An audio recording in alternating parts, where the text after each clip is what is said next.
Cette montre est un véritable trou noir. Elle absorbe 99,4% de la lumière et on va vous la présenter tout de suite ensemble.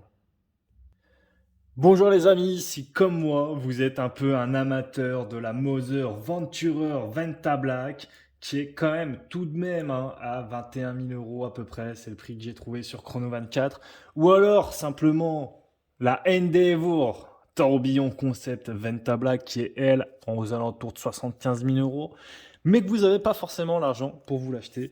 Aujourd'hui, on a peut-être une alternative, même si alternative c'est quand même un gros mot. Mais nous avons une petite proposition à vous faire pour 500 euros. Comme d'habitude, je vous mettrai le lien pour commander en description. Cette montre, c'est peut-être que vous avez reconnu le logo, c'est Venezianico. Venezianico, une marque italienne qui a beaucoup de choses à montrer et je pense qu'on ne fait que de commencer à en entendre parler sur la France. Et c'est vraiment un très bon rapport qualité-prix. Vous voyez déjà juste la petite surboîte là.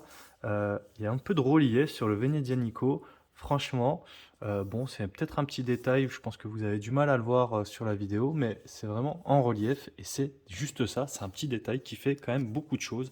Et on se dit, ah, ça va nous parler. D'ailleurs, juste avant, moi j'ai fait une vidéo sur ma Undone GMT Pinocchio.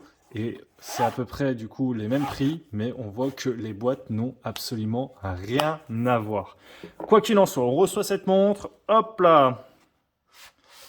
Je vous mettrai d'ailleurs le lien de la Undone en description, je ne sais pas dans quel ordre je ferai sortir les vidéos.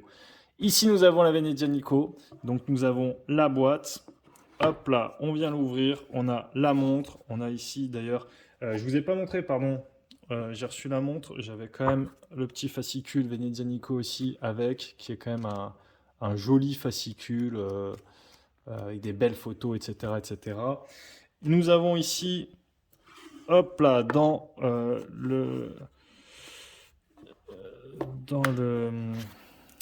on appelle ça, dans la boîte, quoi, dans le chapeau de la boîte, je perds mes mots, nous avons différentes informations. Hop là, donc on a trois petits papiers. Le premier, c'est le certificat d'authenticité pour télécharger l'instruction, le manuel, etc. Le second, il me semble que c'est une carte.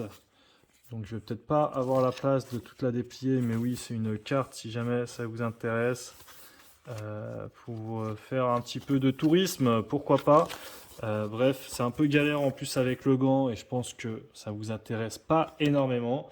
Et ensuite, nous avons une carte pour rejoindre le club des propriétaires de Venezianico. Quoi qu'il en soit, on va passer à ce qui nous intéresse, c'est-à-dire, comme d'habitude, la montre. Hop là, donc elle vient sur son petit coussin. On vient la choper. Et voici cette montre Redentore Ultra Black qui est disponible, comme je vous le disais, à partir de 500 euros. Le lien est dans la description. Ce sont des précommandes. Alors, ici, on est vraiment sur une couleur black avec ce cadran qui est le cadran Muse Black qui absorbe 99,4% de la lumière. C'est vraiment en fait une peinture ultra black qui a été développée au Japon par Koyo Orient Japan Company. Et alors, celle de la Moser, elle, c'est la Venta Black et qui est à 99,96,5%. Enfin, c'est le taux d'absorption. Donc là, on n'a pas beaucoup entre 99,4 et 99,96,5, mais ça fait quand même beaucoup et c'est ce qui fait aussi les différences de prix. Mais quand même, cette montre, en microbrains comme ça à 500 euros, je crois que ce sont les seuls qui sortent. Donc là, c'est quand même très compliqué à filmer cette montre. En plus, je vous garantis que chaque petite touche de poussière, elle ressort directement sur le cadran. Mais en fait, vraiment, on se perd dans le cadran. C'est assez incroyable. Ça absorbe tout. Ça, vraiment, ça absorbe tout. Et c'est vraiment le plus bel effet. Si vous voulez une montre... en fait, c'est marrant puisque à la fois, elle absorbe tout et du coup, elle est très discrète. Mais à la fois elle est tellement discrète et elle absorbe tellement tout que on plonge dans le cadran. On a vraiment envie de se dire, mais c'est quoi ce truc et d'en savoir plus. Donc, bah, si vous voulez en savoir plus, c'est le moment de continuer cette vidéo et pourquoi pas mettre un petit commentaire, un petit like pour nous supporter, pour nous soutenir, pardon, à chaque fois je dis supporter, mais supporter c'est en anglais, tout support. Je suis désolé. Pour nous soutenir, quoi qu'il en soit, cette Redentore, elle fait référence, du coup, comme bah, toute la collection Redentore, à la Basilica del Redentore. Et ici, on n'a vraiment aucune inscription. On n'a rien, on n'a pas d'index, rien. D'ailleurs, j'en parlais dans d'autres vidéos. Moi, j'adore ce genre de cadran très épuré, tout noir, où il n'y a aucun index. Pour l'occasion, je vous ai sorti la petite tank Cartier, pareil, sans index, juste le logo. Je vous ai sorti la Carzo Liutier, qui est... Alors, il y a quelques inscriptions, mais ça reste sans index. Et, euh, et j'aime beaucoup d'ailleurs la Onyx Dial, la 18038 en 36 de chez Rolex, qui est pour moi un de mes graals horlogers. Et cette montre, je la trouve vraiment très chouette, cette Venezianico également. Donc, juste le logo, discret à midi. On a vraiment l'impression que ces aiguilles, elles viennent flotter, en fait, qu'elles sont en surface par rapport à ce cadran de noir, de peinture, du coup, Venta Black, Ultra Black noir. Et je la trouve splendide. Le boîtier, il est en 316 acier 316. Le, les dimensions de ce boîtier, eh ben, on a 40 mm de diamètre sur la fiche produit. Moi, j'ai eu 40,5 en réel. Bon, voilà, une petite différence. L'entrecorne, nous avons 48 sur la fiche produit. Moi, j'ai 47,5. Petite différence aussi, mais pas énorme. L'épaisseur, nous avons 12,2 mm d'épaisseur. On en profite pour voir cette jolie couronne qui est logotée avec la petite croix de Venezianico et ce petit protège-couronne tout en forme très sympa. Et nous avons l'entrecorne qui fait, elle, 20 mm, qui vous permettra de changer son bracelet avec plusieurs choix. Vous aurez vraiment l'embarras du choix. D'ailleurs, vraiment, ces aiguilles, là, un peu dauphines, je les trouve splendides avec la petite seconde également. Et pareil, le logo, on a vraiment qu'il a été l'impression qu'il est posé là, en fait, en apesanteur. C'est assez chouette. Vraiment, c'est compliqué d'essayer de vous ressortir ce cadran parce que faut le voir en vrai, hein, je pense. Et du coup, en termes de mécanique, je vous parle des aiguilles qui bougent, mais elles ne bougent pas toutes seules. Elles bougent grâce au calibre Seiko, le fameux Seiko NH35 que vous commencez à connaître sur cette chaîne. Il a environ 42 heures de réserve de marche.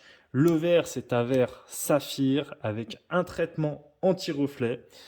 Vous voyez que le boîtier est également très bien fini. Franchement, je le trouve très sympa avec ce poli, le brossé sur le Teco.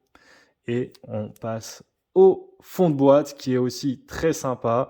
Et le fond de boîte, on a plusieurs inscriptions avec le Venezianico, le Redentore, Automatico, etc., etc. Et sur ce fond de boîte, et ben en fait, c'est tout simplement un fond de boîte d'abord qui est maintenu par des vis, qui va expliquer peut-être la faible étanchéité entre guillemets de 100 mètres. Mais très sincèrement, 100 mètres, ça suffit largement pour cette montre. Je vois pas pourquoi il faudrait plus.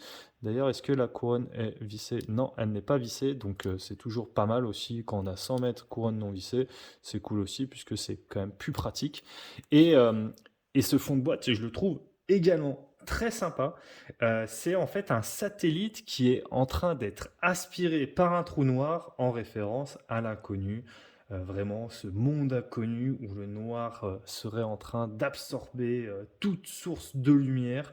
Donc c'est assez chouette et il y a vraiment un côté voyage dans cette montre qui est très sympa. Le bracelet, donc il n'y a pas le changement rapide de bracelet, ce qui peut être un petit peu dommage. C'est vrai qu'aujourd'hui sur les microbrands, même les marques normales, il y a quand même le changement rapide de bracelet qui est quand même assez fréquent. Pour certains, ça devient un prérequis, mais là, il n'y est pas et les couronnes ne sont pas percées.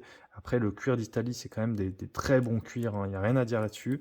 On retrouve d'ailleurs sur ce fermoir de bouclardillon le petit logo avec la petite couronne, la petite croix, pardon, euh, Venezianico. D'ailleurs, j'ai une petite trace sur cette boucle. Je sais pas quand je me la suis faite, mais bon, c'est pas grave. C'est une montre, elle est faite pour être portée de toute manière. Et comme je vous disais, bah, le prix de cette montre, il est assez incroyable, hein, 500 euros. Donc n'hésitez pas, le lien est dans la description si vous voulez passer les précommandes. Moi, je trouve cette montre splendide. Il y a peut-être un détail que j'aime un petit peu moins, c'est vraiment son épaisseur. Donc comme je vous disais, l'épaisseur, elle est de 12,2. Et c'est vrai que bah, sur ce genre de montre, je suis désolé les gars, mais il faut peut-être l'allumer. Sur ce genre de montre, bah, ça aurait été bien vu une épaisseur un petit peu plus fine. Donc là, voilà, 12,2. C'est dommage. C'était un peu déjà un reproche que je trouvais à cette GMT qui est splendide. Vraiment, c'est super belle cette GMT de la même marque, hein, Venezia Nico, mais qui était malheureusement un petit peu épaisse. Mais bon, c'est le jeu, ma pauvre Lucette, comme j'ai envie de dire. Je vous la passe quand même au poignet hein, pour vous rendre compte, parce que forcément, une montre, si on la passe au poignet, c'est quand même un peu mieux. Et vous allez me dire ce que vous en pensez sur mon poignet de 17 cm. Je le rappelle, hop là, le petit wrist roll des familles. Voilà. Alors, encore une fois, hein, c'est dur de vous montrer la montre sans, enfin, avec la lumière, parce que enfin, voilà, soit je vous montre les reflets, vous voyez les aiguilles, soit j'essaie de vous montrer la partie noire, mais du coup, vous voyez rien.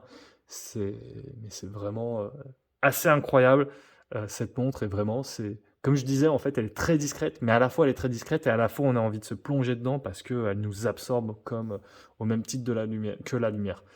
J'espère que cette vidéo vous aura plu. Je vous dis à la prochaine, les calibrés. Ciao.